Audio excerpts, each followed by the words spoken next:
জয় গুরু। আজকের আমরা শ্রী ঠাকুরের জীবনী শুরু করব তার জন্মকথা থেকে। তো জন্মকথা যেখান থেকে আমরা নিচ্ছি সেটা হচ্ছে শ্রী ঠাকুর অনুকূলচন্দ্র ব্রজগোপাল দত্ত রায় এবং তপবন প্রকাশন হইতে প্রকাশিত যে পুস্তক রয়েছে জীবনী গ্রন্থ হিসাবে, এবং এটি সর্বাংশে সমাদৃত।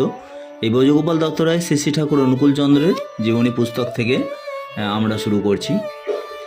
বহুকাল পূর্বের কথা।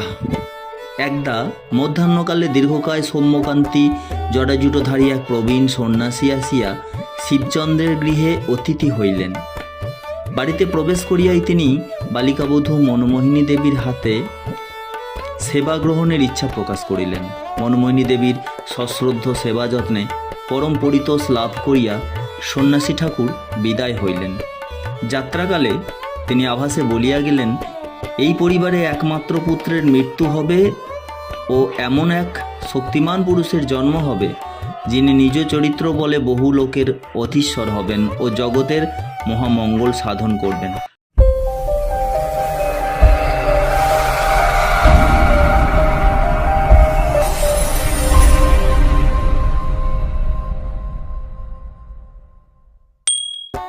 সন্ন্যাসী ঠাকুরের এই ভবিষ্যৎবাণী লইয়া পাড়া প্রতিবেশী সকলে নানা জল্পনা কল্পনা করিলেন। কৃষ্ণসুন্দরী দেবীর ষোড়শবর্ষীয় একমাত্র পুত্র যোগেন্দ্র নারায়ণ তখন জীবিত ছিলেন। অনেকে আশঙ্কা করিলেন পাছে যোগেন্দ্রেরই বা কোনো অকল্যাণ হয়। এরূপ অশুভ ভাবনার প্রতিবাদে অনেকেই সন্ন্যাসী সম্বন্ধে অবজ্ঞার সুরে মন্তব্য করিলেন। ভিক্ষালুব্ধ ভবঘুরে সন্ন্যাসীরা এমন কত কিছুই বলে থাকে, এদের কথা কে বিশ্বাস করে? কেহ কেহ আবার সন্ন্যাসী ঠাকুরের উন্নত বপু, উদাস দৃষ্টি, উদার মনোভাব প্রভৃতি সাত্ত্বিক লক্ষণাদির উল্লেখ করিয়া বলিলেন, একে সাধারণ সন্ন্যাসী বলে মনে হয় না, নিশ্চয়ই ইনি কোনো মহাত্মা হবেন। এর কথা কখনো মিথ্যা হতে পারে না, মনুর গর্ভে সত্য সত্যই কোনো মহাপুরুষের জন্ম হবে। বিশেষ করে এই মনু বলতে শ্রী ঠাকুরের মাতা মনমোহিনী দেবীর কথা বলা হয়েছে, আর কৃষ্ণসুন্দরী দেবী হচ্ছেন তার মায়ের মাতা। এই সময় মনমোহিনী দেবী অন্তঃসত্ত্বা ছিলেন। তখন তাহার বয়ঃক্রম 18 বৎসর। মনমোহিনী দেবীর অধিকাংশ সময় এখন গুরুদেবের পূজার্চনাতেই অতিবাহিত হয়। ত্রিসন্ধ্যা মন্ত্র সাধন এবং অষ্টপ্রহর নাম জপ লইয়াই তিনি বিভোর থাকেন। গৃহাঙ্গনাদি মার্জন ও লেপন, ভোজনদ্রব্য রন্ধন ও পরিবেশন এবং পরিজনের সেবা পরিচর্যাদি পরিবারের প্রাত্যহিক প্রতিটি কর্মের সঙ্গে অবিরাম চলিতেছে তাহার নাম আর ধ্যান। দেখিতে দেখিতে তাহার গর্ভের নবম ও দশম মাস পূর্ণ হইয়া গেল। ক্রমে 11 মাসও উত্তীর্ণ হইতে চলিল, কিন্তু শীঘ্র সন্তান ভূমিষ্ঠ হওয়ার কোনো লক্ষণই প্রকাশ পাইল না। কৃষ্ণসুন্দরী দেবী ইহাতে বড়ই বিচলিত হইয়া পড়িলেন। এদিকে আবার একই ভীষণ দৈব বিড়ম্বনা, কন্যার গর্ভের 11 মাস পূর্ণ হইলে যোগেন্দ্র নারায়ণ হঠাৎ অসুস্থ হইয়া পড়িলেন এবং কয়েকদিন রোগ ভোগের পর সকলকে শোকসাগরে ভাসাইয়া পরলোক গমন করিলেন। মৃত্যু তারিখ 1295 বঙ্গাব্দের শ্রাবণ সংক্রান্তি। বংশপ্রদীপ একমাত্র পুত্রের অকাল মৃত্যুতে মর্মান্তিক শোকে কৃষ্ণসুন্দরীর দেহমন ভাঙিয়া পড়িয়াছিল। তাহাতে কন্যার সন্তান প্রসবের অস্বাভাবিক কালবিলম্বে নানা অমঙ্গল আশঙ্কায় তিনি উন্মাদিনী প্রায় হইয়া উঠিলেন। সহৃদয় পল্লীবাসীদেরও দুশ্চিন্তার অবধি ছিল না। তাহারা সকলেই অত্যন্ত চিন্তিত হইয়া পড়িলেন এবং পরস্পরে নানা কথা বলা বলি করিতে লাগিলেন। কেহ বলিলেন, গর্ভের দিন গণনায় ভুল হয়নি তো? কেহ মন্তব্য করিলেন, হঠাৎ যোগেন্দ্র মারা গেল, এতদিনেও মনুর সন্তান প্রসব হলো না, ব্যাপারটা কিন্তু নেহাত সামান্য বলে মনে হয় না। তবে বা সেই সন্ন্যাসী ঠাকুরের কথাই সত্য হয়, মনুর গর্ভে খুব সম্ভব কোনো মহাপুরুষেরই আগমন হবে। ইহাতে কেহ কেউ বিরূপ মনোভাব ব্যক্ত করিয়া বলিলেন, সে কি কথা, এই নগণ্য পল্লীর এক সাধারণ গৃহস্থ ঘরে এই আমাদের মনুর পেটে একজন মহাপুরুষের চেয়ে জন্ম নেবেন, এও কি কখনো সম্ভব? তদুত্তরে অনেকে বিশেষ দৃঢ়তার সঙ্গে উক্তি করিলেন, কেন, এই চৌধুরী পরিবার কি সামান্য? মনুর দিদিমা কৃপাময়ীর অপূর্ব শ্রদ্ধা ভক্তির কথা কে না জানে? পিতা রামেন্দ্র নারায়ণের মতো ভক্তিমান, পরোপকারী ও খ্যাতিমান পুরুষ কয়জন হয়? মাতা কৃষ্ণসুন্দরীর কেমন সরল স্বভাব ও উদার মন, আর স্বামী শিবচন্দ্র তো একজন দেবতুল্য মানুষ। মনুর কথা, তার মতো মেয়ে সংসারে দুর্লভ। সবারই প্রতি তার কেমন দরদ, কি তার প্রতিসেবা, আর কি অসাধারণ তার গুরুভক্তি। 8 বছরের কচি মেয়ে কঠোর সাধনায় নাম পেয়ে ধন্য হলো। মহাপুরুষের জন্ম নেবার এই তো যোগ্য স্থান। কন্যার জন্য নিদারুণ দুর্ভাবনায় কৃষ্ণসুন্দরীর আহার নিদ্রা ত্যাগ হইয়াছে। এই দুর্দিনে রাধা মদনমোহনের কৃপাই তাহার একমাত্র সম্বল। শোকাকুলা মাতা ঠাকুর ঘরে পড়িয়া অহর্নিশ অঝরে ক্রন্দন করেন, আর বিগ্রহ দেবতার চরণে অন্তরের কাতর প্রার্থনা নিবেদন করেন। ভক্তের টানে অবশেষে ভগবানের আসন টলিল। বিপদভঞ্জন শ্রী মধুসূদন সদয় হইলেন।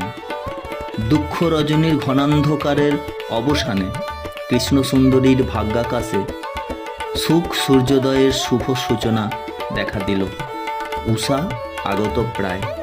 মনমোহিনী দেবী শারীরিক অবস্থার মুহুর্মুহু পরিবর্তন অনুভব করিতেছেন। প্রসবকাল আসন্ন বুঝিতে পারিয়া জননী দেবী কন্যাকে সূতিকাগারে লইয়া গেলেন এবং সত্বর ধাত্রীকে ডাকিয়া পাঠাইলেন। ধাত্রীও অবিলম্বেই আসিয়া উপস্থিত হইলেন এবং নির্দিষ্ট গৃহে নিবিষ্ট মনে প্রসূতির অবস্থাদি পর্যবেক্ষণ করিতে লাগিলেন। প্রসূতির মাতৃদেবী ও কনিষ্ঠা ভগিনী গোবিন্দমণি সূতিকা গৃহে রহিলেন এবং অপর রমণীগণ অধীর উৎকণ্ঠায় অলিন্দে অপেক্ষা করিতে লাগিলেন। বড়ই আশ্চর্যের বিষয়, মনমোহিনী দেবীর প্রসবকালোচিত কোনরূপ যন্ত্রণা বোধ ছিল না। এই সময় তিনি নিজে, মাতা, ভগিনী ও ধাত্রী সূতিকা ঘরে সকলেই হঠাৎ একবার তন্দ্রাবিষ্ট হইয়া পড়িয়াছিলেন। কিন্তু নিমেষকাল মধ্যেই অগ্নিচ্ছটা তুল্য এক অত্যুজ্জ্বল আলোকপাতে তাহাদের সে তন্দ্রাঘোর কাটিয়া যায়। সকলে তখন পুলকিত বিস্ময়ে দেখিতে পাইলেন তাহাদের অজ্ঞাতে অপূর্ব জ্যোতিষসম্পন্ন গৌরকান্তি মণ্ডিত মস্তক এক শিশু ভূমিষ্ঠ হইয়া আছেন এবং তাহার ভাস্বর রূপে গৃহখানি উদ্ভাসিত হইয়া উঠিয়াছে। এই শিশুটি শিবচন্দ্র ও মনমোহিনী দেবীর জ্যেষ্ঠ সন্তান, আমাদের শিশু ঠাকুর অনুকূলচন্দ্র। তাহার শুভাবির্ভাব লগ্নটি ছিল 1810 শকাব্দ বঙ্গাব্দ 1295 সালের 30শে ভাদ্র শুক্রবার, সংক্রান্তি দিবস, তাল নবমী তিথি, দিবা চারিদণ্ড 20 পল, 1888 খ্রিস্টাব্দের 14ই সেপ্টেম্বর, সকাল 7:28। ভারতীয় স্ট্যান্ডার্ড সময় অনুযায়ী এটা ছিল সকাল 7:05। রমণীয় শারদ প্রাতে তখন পূর্বাশা বালক প্রভায় রঞ্জিত। পল্লীবাসীগণ দিবারম্ভে স্ব ধর্মকর্মে সদ্য প্রবুদ্ধ। কুলললনাগণ 5 বার হুলুধ্বনি দিয়া চিরাচরিত প্রথায় নবজাতকের শুভাগমন বার্তা ঘোষণা করিলেন। মনমোহিনী দেবীর পুত্র প্রসবের এই বহু আকাঙ্ক্ষিত সুসংবাদটি শ্রবণ মাত্র চারিদিক হইতে আগ্রহাকুল নরনারী আহ্লাদিত অন্তরে কৃষ্ণসুন্দরীর গৃহে ছুটিয়া আসিলেন। রূপলাবণ্যময় দেবপম শিশুটির অনিন্দ দেহকান্তি দর্শনে সকলে অপরিসীম আনন্দ লাভ করিলেন। শিশুমাত্রই জন্মগ্রহণের পর ক্রন্দন করিয়া থাকে, কিন্তু সকলে সবিশেষ বিস্ময়ের সহিত লক্ষ্য করিলেন এ শিশু ভূমিষ্ঠ হইয়া একটুও কাঁদিলেন না, বরং প্রশান্ত বদনে মৃদু মৃদু হাস্যকরত বিস্ফারিত নেত্রে চতুর্দিক নিরীক্ষণ করিতে লাগিলেন। এই অপূর্ব ঘটনায় অনেকেরই মনে পূর্বোক্ত সন্ন্যাসী ঠাকুরের কথা উদিত হইল।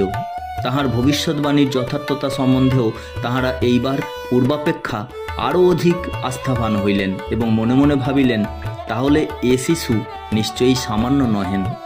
যোগেন্দ্র নারায়ণের শোচনীয় মৃত্যুতে পরিবারে যে শোকের ঝড় বহিয়াছিল, দৈবানুগ্রহে মনমোহিনী দেবীর অঙ্কে এই অনুপম অপত্যটির শুভাবির্ভাবে তাহা প্রভূত পরিমাণে প্রশমিত হইল। নবজাত দৌহিত্রের প্রফুল্ল বদন কমল সন্দর্শনে শোকাতুরা কৃষ্ণসুন্দরীর তাপিত প্রাণ শীতল হইল। আমাদের ভিডিওগুলো যদি আপনার ভালো লেগে থাকে এবং আপনি যদি আমাদের চ্যানেলে নতুন হয়ে থাকেন তাহলে অবশ্যই চ্যানেলটাকে সাবস্ক্রাইব করে বাড়তে সাহায্য করবেন, আর লাইক কমেন্ট শেয়ার করে আমাদেরকে আরও একটু উৎসাহিত করবেন। কমেন্ট করে জানাবেন পরের পার্ট আপনি চান কি না, এবং কমেন্ট করে ভালো মন্দ বিচার করবেন, জানাবেন। আমাদের ভালোবাসা রইল, শ্রদ্ধা রইল। জয়গুরু, বন্দে পুরুষোত্তম।